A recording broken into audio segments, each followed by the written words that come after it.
불자 여러분 반갑습니다. 지금으로부터 진심본문을 시작하겠습니다. 불자 여러분 오늘은 몸과 마음을 함께 닦는 법에 대해서 말씀드릴까 합니다. 불자 여러분, 깨달음이란 무엇입니까? 깨달음이란 몸과 마음이 균등한 조화를 이루어냈을 때 몸과 마음의 질적인 변화가 일어날 때 그 순간 마음의 깊은 산매를 이루어 나타나는 반야의 작용입니다. 그러므로 깊은 산매를 이루지 못하고서는 반야지혜가 나타날 수가 없기 때문에 깨달음은 있을 수가 없습니다. 따라서 깊은 산매와 반야지혜는 몸과 마음의 조화를 이루어야만 나타나는 결과이기 때문에 몸과 마음의 조화를 이루지 못하고서는 절대 나타나지 않는 것입니다. 경전에 나와 있는 구절을 좀 제가 말씀드린다면 그 계빈국의 3장이셨던 그 반야와 이연이 함께 번역한 광본 반야신경의 서문에 보면은 심이 깊은 반야바라밀다를 배우는 방법에 대한 가르침이 있습니다. 그 내용을 제가 잠시 말씀드리면 한때 부처님께서 왕사성 기사굴 산중에서 많은 대비구와 보살들과 함께 계셨을 때 세존이신 부처님께서는 삼매에 드시니 그 이름을 광대심심이라 하였다. 그때에 회중 가운데 한 보살 마살이 계셨으니 이름을 관자재라 하였다. 깊은 반야바라밀다를 행할 때에 온이 모두 공황있음을 비추어 보고 모든 고액에서 벗어나셨다. 그때 사리불이 부처님의 위실력을 입어서 합장공경하고 관자재 보살에게 말씀드렸다. 선남자여, 만약 심이 깊은 반야바라밀다행을 배우고자 하면 어떻게 수행하오리까? 이렇게 물으니 그때 관자재 보살 마살께서는 장로 사리불에게 이렇게 말씀하셨다. 사리불이여, 만약 선남자 선여인이 심이 깊은 반야바라밀다를 행할 때는 마땅히 온의 성이 공하였음을 관하여나 하느니라. 이 반야신경에서 말씀하신 것처럼 관자재 보살이 깊은 반야바라밀다를 행할 때 온이 공한 것을 비추어 보고 일체 고액을 벗어났다라고 했습니다. 만약에 선남자 선여인이 심이 깊은 반야바라밀다를 행할 때는 마땅히 온의 성이 공하였음을 관하여야 한다고 분명히 말씀하셨습니다. 온이 공한 것을 비추어 보려면 깊은 반야바라밀다 상태가 되어야만 온이 공한 것을 비추어 볼 수 있습니다. 만약에 깊은 반야바라밀다의 상태가 되지 않고서는 온이 공한 것을 비추어 볼 수 없습니다. 깊은 반야바라밀다의 상태가 되지 못하면 온이 공한 것을 비추어 볼 수 없을 때는 중생의 고통, 생사윤회의 고통을 벗어날 수가 없는 것입니다. 그렇기 때문에 중생의 아르마리로는, 중생의 이론이나 식견으로는 온이 공한 것을 이해하고 생각할 수는 있지만 직접 마음의 눈으로 비추어 볼 수 없기 때문에 중생은 생사고해에서 벗어날 수가 없는 것입니다. 머리로 분별하는 지식으로는 온이 텅 빈 것이 이해는 되지만 실제 온이 텅 빈 것을 볼 수가 없는 것입니다. 그러한 아르마리의 분별로는 몸의 변화, 마음의 감동이 일어나지 않기 때문에 상황이 주어지면 곧바로 중생심이 들끓어서 또다시 생사윤회 속으로 흘러가고 마는 것입니다. 그러나 깊은 반야바라밀다 상태를 만들어서 직접 마음의 눈으로 온이 텅 빈 것을 비추어 볼 수 있을 때는 온의 집착으로부터 벗어나서 생사윤회를 극복할 수 있는 것입니다. 그렇기 때문에 오직 깊은 반야바라밀다의 상태를 만들어야만 하는 것입니다. 그렇지 않고서는 깨달음을 이룰 수가 없는 것입니다.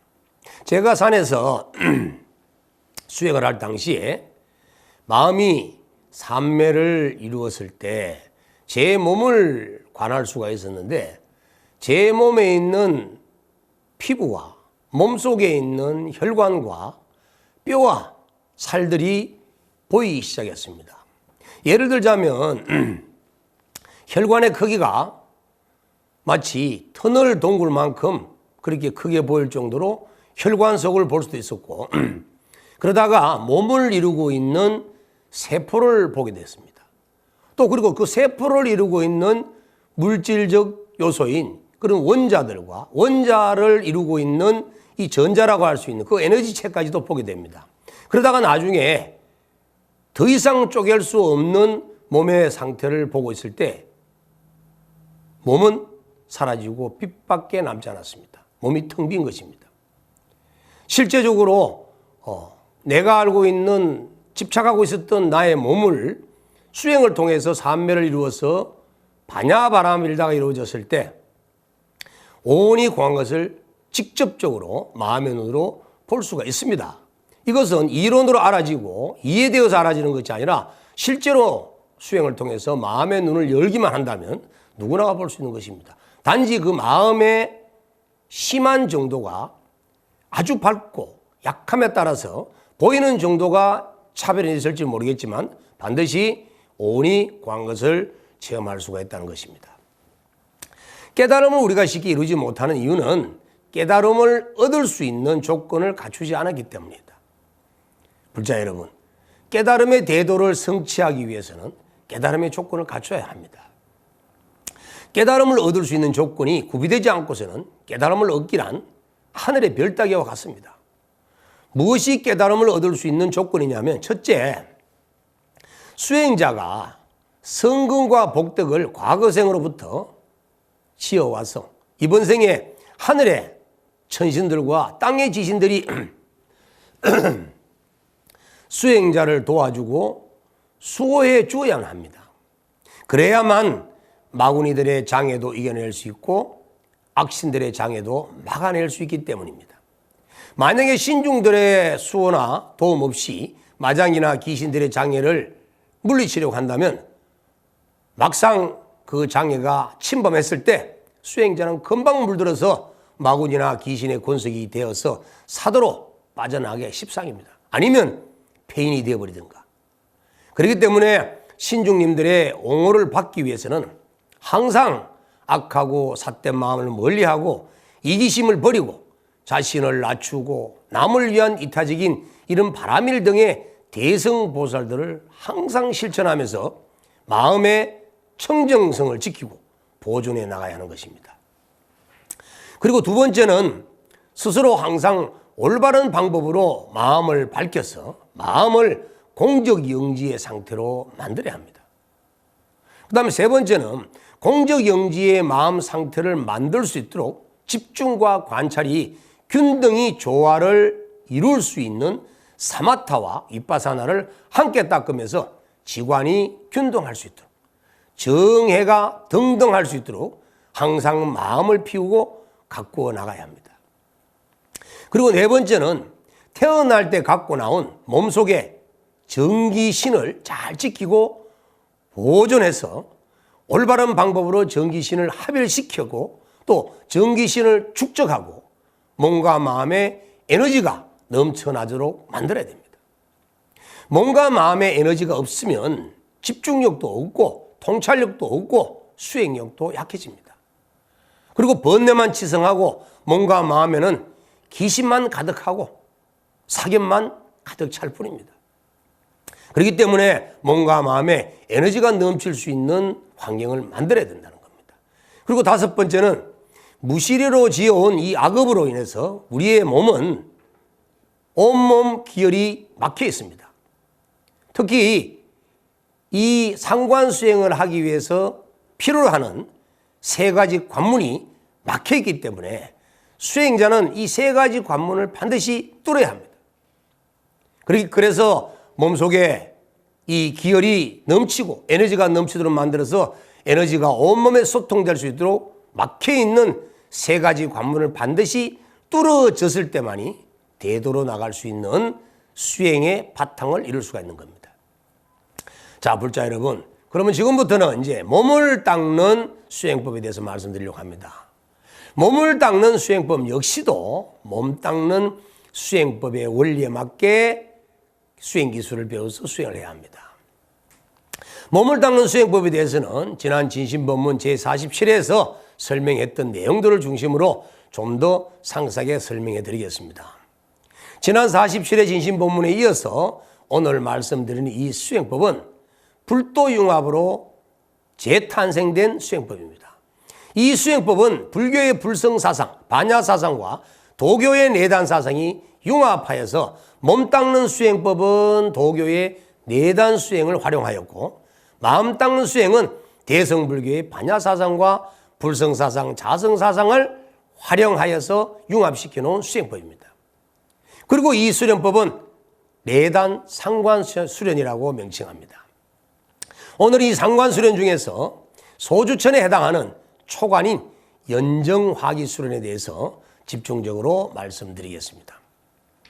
지난 47회 진심법문과 오늘 제가 여러분들에게 말씀드리는 이 수행법은 지난날 소승이 토굴에서 용맹정제할 당시에 생생하게 체험했던 수행법들입니다. 그리고 제가 대학 교정에서 경론과 문헌들을 통해 연구한 결과 이 수행법들은 수나라 당나라 시대에 이미 대성불교의 불성사상과 도교의 내단사상이 융합된 성명상수 수행법으로서 수천 년 동안 스승과 제자 사이에 비밀리에 전해져 오던 수행법임을 알게 되었습니다. 그러다 보니까 전문가가 아닌 다음에 일반 사람들이 알 수 있는 그런 수행법이 아닌 것입니다. 그래서 불자가 쉽게 이해하기가 좀 어려운 부분도 있습니다.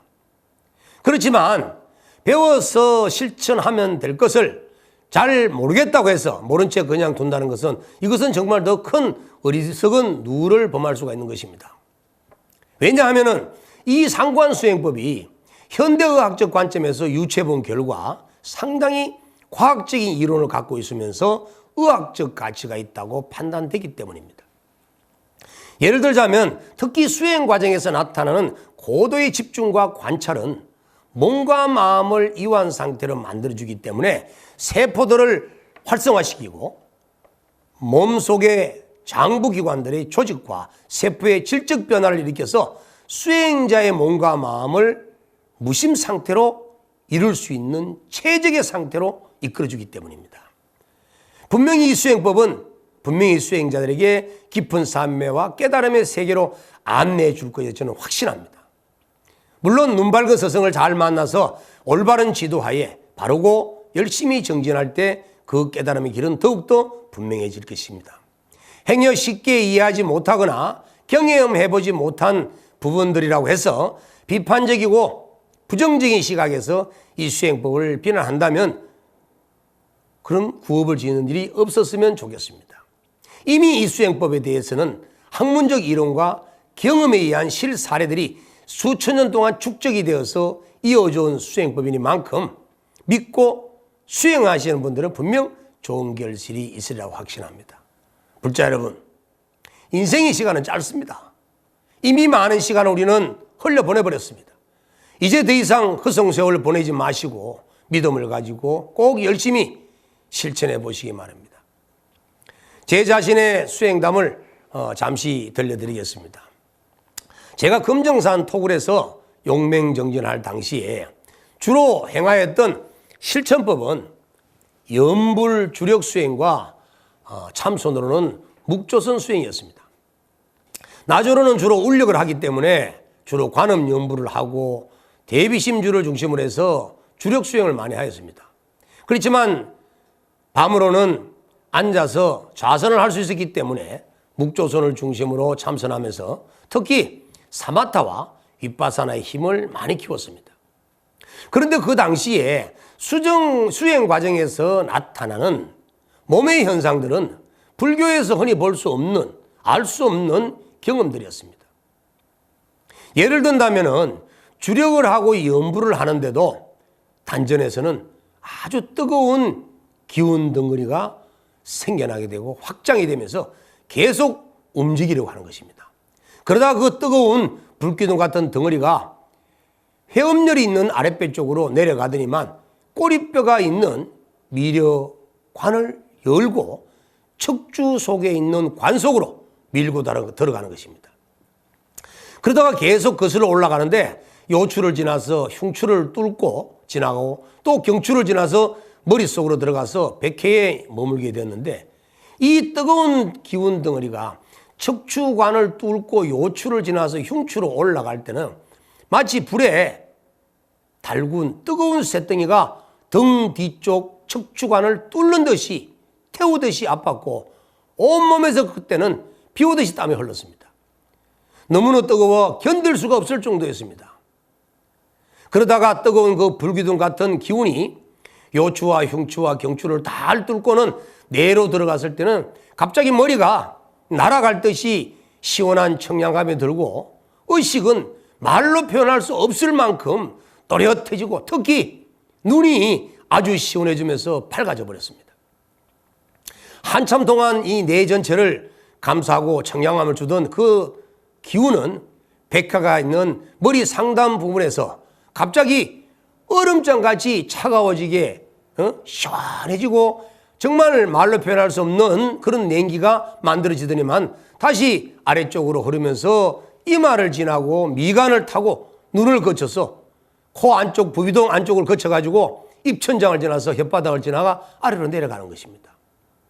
그리고 기운이 입천장으로 내려왔을 때는 입안에서 달콤한 침이 얼마나 많이 생겨나는지 그냥 침이 질질 흐를 정도로 많이 흘러나왔습니다. 그래서 저절로 목구멍을 타고 꿀떡꿀떡 그 생겨나는 침을 삼키게 됐는데 이 목에서는 꼬르륵 꼬르륵 소리가 나는 거예요. 그러다가 기운 덩어리는 또다시 침과 함께 혓바닥을 타고 이 가슴 목을 지나서 아래로 흘러서 앞가슴에 있는 전중혈을 지나고 명치골을 지나고 중환을 지나서 결국은 배꼽 아래쪽에 있는 단전 속으로 깊이 들어가서 자리 잡고 멈춰진 겁니다. 이 기운이 목에서 가슴을 지나 바로 내려올 때는 배에서 이상한 소리가 흐르면서 나면서 흘러내립니다. 그러다가는 다시 움직이고 이런 상황들이 계속 수행을 할 때마다 반복되는 것입니다.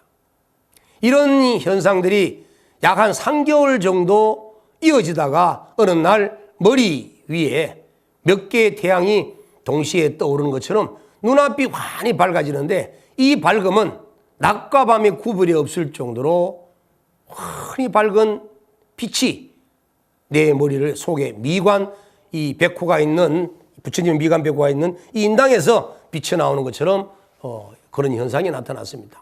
아무리 어두운 칠흑 같은 토굴 속이라도 아무리 어두운 칠흑 같은 산 속이라도 불도 없이 그냥 검정 고무신이 있고 자유자재로 뛰어다닐 만큼 눈앞에 광명이 비춰진 겁니다.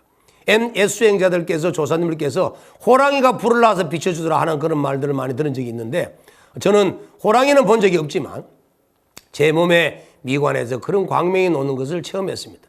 시간 관계상 제가 제 체험을 더 이상 말씀드릴 수는 없지만 너무나 생생한 경험들이기 때문에 그래서 이 기도를 마치고 나면 반드시 이러한 현상이 왜 일어났는지 이 이유를 꼭 밝혀내야 되겠다고 마음을 작성하고 있었습니다. 그러다가 기도를 마치고 하산했을 때 기도 당시 몸과 마음에 나타난 이런 현상들에 대해서 이런 현상이 왜 나타나게 되었는지 그 사실을 알고자 제가 학교 교정에 입학을 해서 8년이 넘는 시간 동안 불교의 경론과 도교의 도장과 여러 문헌들을 찾으면서 공부를 하였습니다. 그런데 그 결과 다행스럽게도 제 자신의 체험과 일치되는 기록들이 문헌에서 찾을 수가 있었습니다. 결국 제가 체험했던 수행 경험들과 일치되는 내용들은 바로 오늘 여러분들에게 말씀드리고 있는 불교의 불성사상과 도교의 내단사상이 만나 융합된 성명산수의 상관수행의 하나였던 것입니다. 그래서 제가 분명히 생생하게 체험했던 수행법들이기 때문에 이 진심법문을 통해서 자신있게 감히 말씀을 드리는 것입니다. 불자 여러분, 이 상관수행에서는 수행의 정가를 얻기 위해서 3가지를 먼저 실천해야 합니다. 첫째는 반드시 계율을 청정하게 지키며 대성보살도의 실천을 하여야 합니다. 두 번째는 항상 진여본성에 부합하는 마음을 발현시키려고 노력하면서 사량분별하는 망념을 꺼내야 합니다. 이를 위해서 마음을 닦아 청정본성을 기르고 마음을 닦아서 진여본성에 청정 본심을 회복하고 청정 본성의 마음을 지켜나가는 노력을 해야 합니다. 그러기 위해서는 수행 당시에 눈이 있어도 보지 않고 귀가 있어도 듣지 말고 입이 있어도 말하지 말아야 하는 것입니다. 오직 수행을 위한 정진만 있을 뿐입니다. 셋째는 태어날 때 갖고 나온 정기신을 보존하고 단련시켜서 온전하게 만들어야 합니다. 그러기 위해서는 정은 정으로서 보충해야 하고 기는 기로서 보충해야 하고 신은 신으로서 보충해야 합니다.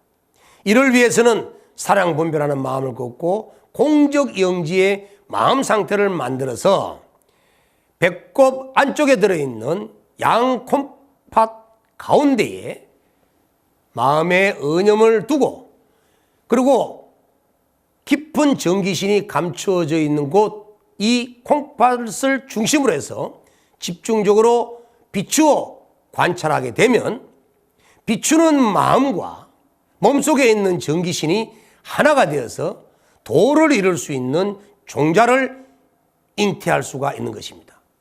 그렇게 한다면 우리 몸속에 있는 정을 굳건히 하고 기를 넉넉하게 만들어 나가고 마음을 아주 청정한 자성심으로 변하게 만들어서 우리 몸속에 정기신을 더욱더 정화된 정기신을 보존할 수가 있는 것입니다. 이처럼 모든 수행자들은 이러한 예비적 수행을 먼저 시작으로 하면서 몸과 마음을 합일시킨 후에 정기신을 증가시키는 수행법을 실천하고 난 이후에 상관 수행을 시작하는 것이 좋다는 생각이 듭니다. 불자 여러분, 이 본수행인 상관 수행 중에서 이 초관은 연정화기하는 수행을 말합니다. 이 초관의 연정화기 수련은 원정을 단련시켜서 원기를 변화시키고 몸 안 기혈에서 순환하게 하는 수행이기 때문에 보통 소주천 수행이라고 합니다. 그리고 이 연정화기는 몸을 양생하는 수련이기 때문에 몸을 닦는 수행이라는 것입니다. 내단의 상관 수련을 할 때는 먼저 인식 대상을 향해서 바깥으로 향하는 분별심과 집착하는 마음을 안으로 되돌려서 내관해야 합니다. 그리고 본래 면목에 부합한 청정심을 기르고 정기신을 지키면서 보존하는 수행을 해야 합니다. 이 수행은 몸을 닦는 수행이지만 공적 영지의 경지에서 이루어지기 때문에 결국은 몸의 속박으로부터 아주 벗어나 자유로울 수 있는 수행이라고 할 수 있습니다. 연정화기 수행은 집중과 관찰이 균형적 조화를 이룬 공적 영지의 마음 상태가 되어야 합니다. 그렇기 때문에 연정화기 수행은 선천적 원신인 청정한 자성심을 사용해야만이 정을 기로 변화시킬 수가 있고 정과 기를 하나로 결합된 원기를 만들어낼 수가 있는 것입니다. 그러기 위해서는 보통 이 머리에 즉 뇌가 있는 이 머리를 솥으로 삼고 배꼽이 있는 하단전을 화로로 삼아서 공적 영지의 마음으로 몸속에 있는 정기신 중에 원정을 채취해서 동맥과 인맥을 통한 주천의 차제법을 잘 사용해 운영시켜서 연정화기 수련을 하는 것입니다. 그래서 이 연정화기 수련은 어떻게 보면 이미 태어날 때 갖고 나온 선천의 원정이 애욕심으로 후천의 정으로 변해버리면 이 원정은 반드시 몸 밖으로 소모되어 버리기 때문에 그래서 몸속에 있던 원정에 소모가 많은 수행자들이 반드시 실천을 해야 하는 수련법인 것입니다. 그래서 이 연정화기 수련은 소모된 원정을 다시 회복시키는 수행이라고 할 수 있는 것입니다. 이 연정화기 수행을 실천하기 위해서는 특히 호흡을 조절하는 조식과 또 원정을 원기로 만드는 방법과 원기를 채취해서 동맥과 인맥을 통해 주천 운행시킬 수 있는 차제법들을 알아야 됩니다. 그리고 원기를 채취하는 법도 배워야 됩니다. 그래서 소주천을 운영하는 방법을 제대로 배워서 몸에서 원정에서 원기로 변화된 기운을 동맥을 통해 머리로, 머리에서 인맥을 통해서 하단전으로 이렇게 주천을 하는 운영을 잘 하고 난 뒤에 조짐이 일어날 때, 도가 익어가는 결과가 현상이 나타날 때 멈추는 법도 배워서 이 소주천 수련을 할 때만이, 연정화기 수련을 할 때만이 올바른 연정화기의 결과를 얻을 수가 있습니다. 먼저 호흡을 조절하는 방법을 여러분들에게 말씀을 드린다면 정말 호흡은 올바르게 해야 합니다. 올바른 호흡이라는 것은 뭐냐 하면 진여본성에 부합하는 공적영지의 마음 상태가 되어서 마음에 전혀 조작함이 없이 호흡이 있는 뜻, 없는 뜻이 잘 유지 지속되는 호흡을 말합니다. 이러한 호흡은 결국 마음의 공적영지 상태를 만들어냅니다. 심신이 고요하고 조작이 없는 호흡이 되게 되면 공적영지의 경지가 저절로 나타나게 되고, 또 공적영지의 상태가 되면 호흡이 더욱더 깊어져서 호흡이 있는 뜻 없는 뜻 태식의 호흡으로 바꿔져 나가는 것입니다. 그리고는 자세를 바르게 해야 됩니다. 이를 위해서 자세를 바르게 해야 됩니다. 또 이 연정화기를 잘하기 위해서는 눈을 감고 언염을 아랫배 쪽에 있는 배꼽을 향해 지켜보도록 해야 합니다. 처음에는 들어오는 호흡보다 나가는 호흡을 길게 하는 입단 줄장식의 호흡을 해야 합니다. 숨이 들어올 때는 혀끝을 말아서 혀끝을 입천장에 닿게 해야 합니다. 또 숨을 내쉴 때는 혀끝을 말아서 혀끝을 아래 이빨 안쪽에 닿게 해야 합니다. 그리고 두 번째는 나가는 호흡만 깊이 고요히 비추며 바라봅니다. 호흡을 할 때는 마음이 호흡에 일체에 관여해서는 조작해서는 안 됩니다. 오직 언염과 눈빛의 안광과 호흡이 하나가 될 뿐입니다. 오직 호흡을 비출 뿐입니다.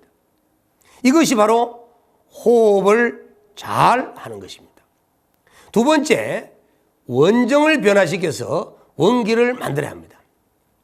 사람은 누구나 태어날 때 갖고 태어난 선천의 정기신이 있기 때문에 몸 안에 원정이 갈불이 되어 있습니다. 그러나 이 원정은 문명 번뇌에서 비롯한 욕망을 가진 마음을 사용해버리면 이 원정이 탁해져서 정액으로 변화되어 가지고 누설되어 버립니다. 그러나 이 원정을 진여본성에 부합되는 청정한 마음의 의지에서 사용하게 되면 원정이 안쪽의 기혈로 되돌아가서 청정한 자성심과 이 원정이 엉키어서 원기로 변화됩니다.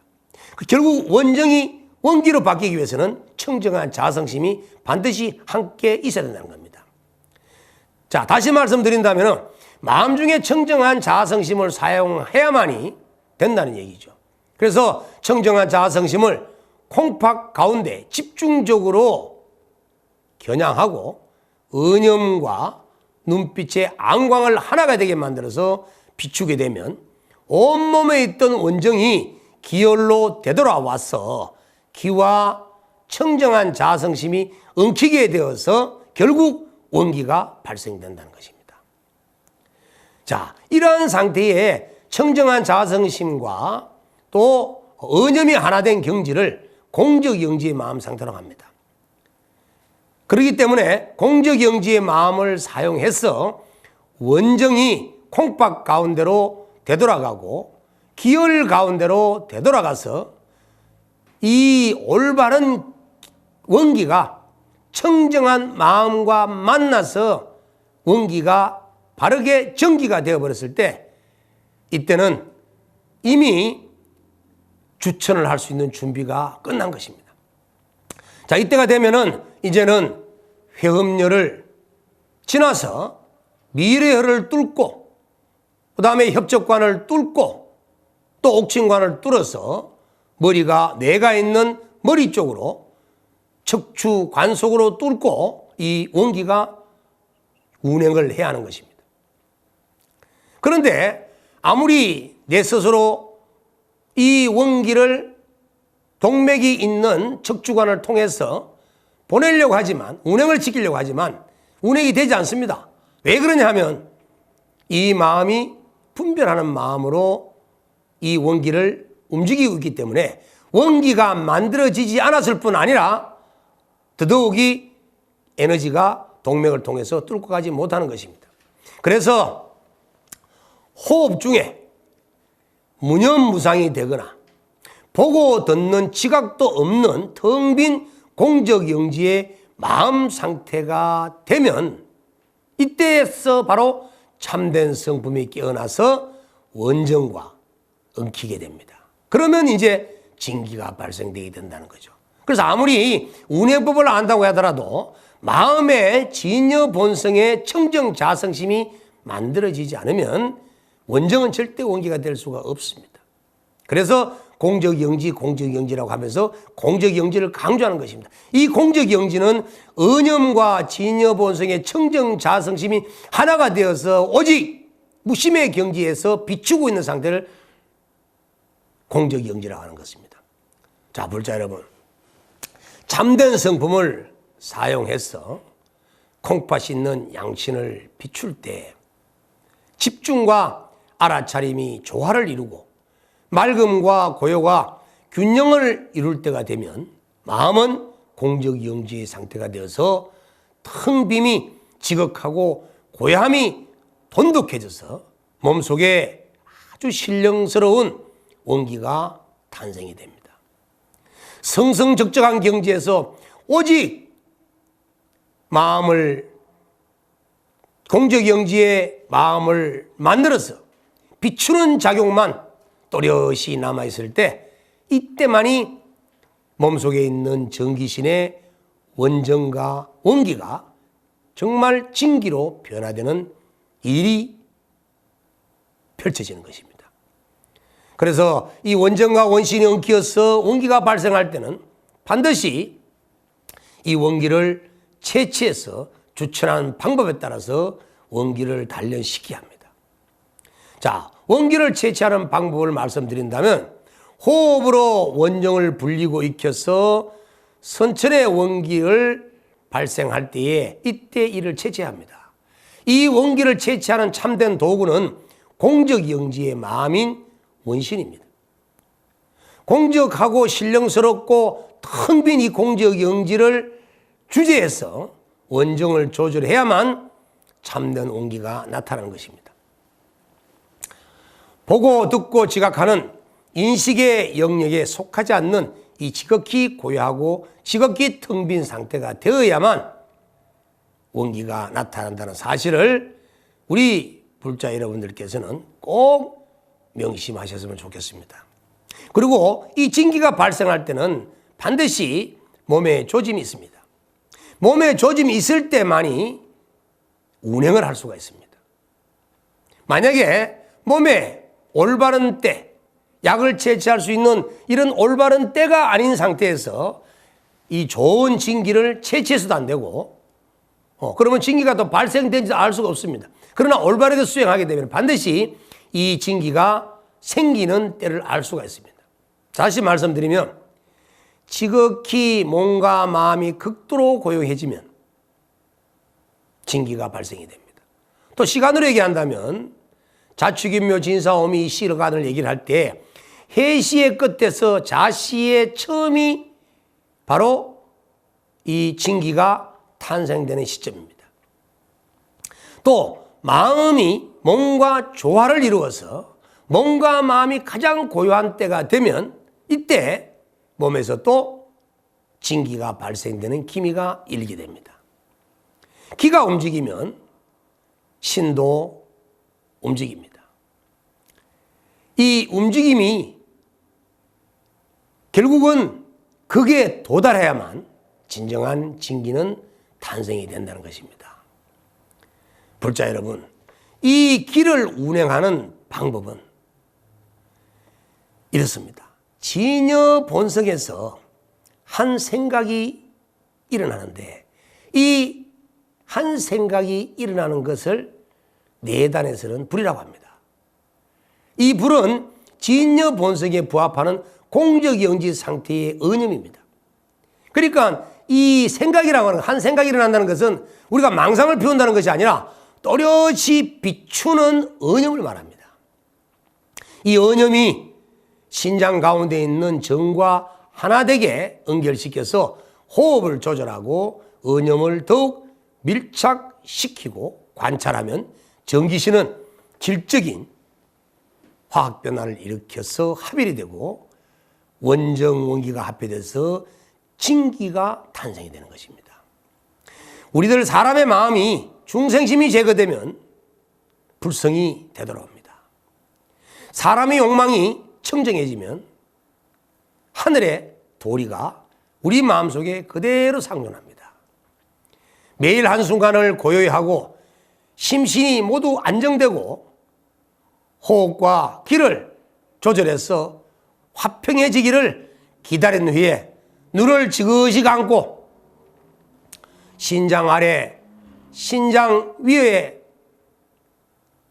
그 곳으로 언념의 마음을 집중으로 관조하게 되면 또 숨을 내품 때 위로는 심장에 충격을 주지 않고 숨을 들이마실 때는 콩팥에 충격을 주지 않듯이 호흡을 쉬는 듯 마는 듯이 아주 미세하고 고요하고 길게 이렇게 호흡을 이루면서 일주일, 이주일, 한 달, 두 달이 지나게 되면 두 신장 가운데서 열이 발생이 되고 단전에서 뜨거운 기가 발생이 되어서 몸이 따뜻해지는 것을 느낄 수가 있습니다. 자, 이때 올바른 수행법과 운행법과 호흡법과 상관을 뚫는 법을 배워서 척추관 속에 있는 미료관을 뚫고 협적관을 뚫고 옥진관을 뚫어서 송가체가 있고 내하수체가 있고 시상하부가 있는 뇌의 머릿속으로 단전에서 만들어진 원기를 진기를 올려보냈을 때 우리 머리에서는 천지가 열리는 듯한 신비한 일이 발생이 되게 됩니다. 이러한 과정의 주천의 방법을 운행해서 실천하게 된다면 결국은 수행자 여러분들께서는 도를 이룰 수 있는 몸을 이룰 수가 있기 때문에 마음 공부와 깨달음의 세계를 나아가는데 더욱더 쉽게 정진할 수가 있다는 것입니다. 자, 그리고 이렇게 몸에 만들어진 기운을 운행을 시키다가 미간 가운데에 명당이라고 불리는 그곳에 인당이라고 불리는 그것에 밝은 에너지가 비추어져서 마치 태양이 한번 비추는 듯한 이러한 양광 일련의 일이 발생하게 되면 이제 운행을 더욱더 정진해야 되겠구나 해서 주천 운행을 더욱더 정진하다가 두 번째 다시 미간 인당에서 명당에서 밝은 에너지의 빛이 나오게 되면 이제는 주천 운행을 멈춰야 될 때가 되었구나 하고 때를 기다리고 더욱더 수행 정진을 하다가 세 번째 인당 명당에서 에너지가 넘치는 밝은 빛의 광명이 미간 백호에서 뻗어져 나올 때 그때는 호흡을 배로 집중하고 언념을 콩팥으로 집중하고 모든 의식 기준을 배로 향했던 것을 거두어드리고 그때는 운행을 멈춰야 하는 것입니다. 여러분, 시간 관계상 제가 더 이상 설명해 드릴 수는 없고 앞으로 또 좋은 인연이 되면 여러분들에게 이러한 가르침을 설명해 드리도록 하겠습니다. 지금까지 비록 그렇게 상세하게 설명을 드리지는 못했지만 그러나 이러한 공부를 여러분들이 방송을 보시고 또 보고 해서 여러분들의 마음속에 익숙하게 익혀지고 나면 그때부터 여러분들은 이 공부가 보조적 수단으로서 엄청난 효력이 있는 공부라는 사실을 알 수가 있을 것입니다. 불자 여러분, 어느덧 제가 진심법문을 시작한 지가 벌써 만 1년이 되었습니다. 소승도 이제 공부를 해야 될 때가 이미 지난 것 같아서 제 자신이 더욱더 용맹정진하고자 오늘을 마지막으로 진심법문을 시록합니다. 그동안 소승을 사랑해 주시고 진심법문을 격려해 주신 전국의 제방에 계시는 큰 스님들과 또 불자 여러분들에게 정말 진심으로 감사 말씀을 드립니다. 이제 마칠 때가 되니 사실 아쉬움도 많이 남습니다. 행여 구업이나 짓지 않았는지, 또 큰 스님들의 가르침에 누가 되진 않았는지, 또 공부 잘하고 있는 수행자들의 마음을 흔들어 놓지는 않았는지, 이런 여러 가지 아쉬움과 죄송한 마음이 금할 길이 없습니다. 부족한 부분이 행여 있다면 자비심으로 해량해 주시길 바랍니다. 소승도 열심히 정진해서 앞으로 더 나은 모습으로 여러분들을 찾아뵙도록 하겠습니다. 또 전국에 계시는 여러 불자님들의 격려와 또 요청에 의해서 지금까지 48회 진심법문한 내용을 책으로 만들어서 출간을 시키려고 합니다. 여러분들께서 많은 사랑과 또 격려 부탁드리겠습니다. 그리고 여러분들 가정과 여러분들이 머무는 모든 곳에 부처님의 자비광이 항상 넘쳐서 여러분들이 큰 대도를 성취할 수 있는 가피가 주어지기를 축원드리면서 진심법문을 모두 마치겠습니다. 여러분 다 같이 성불합시다. 감사합니다.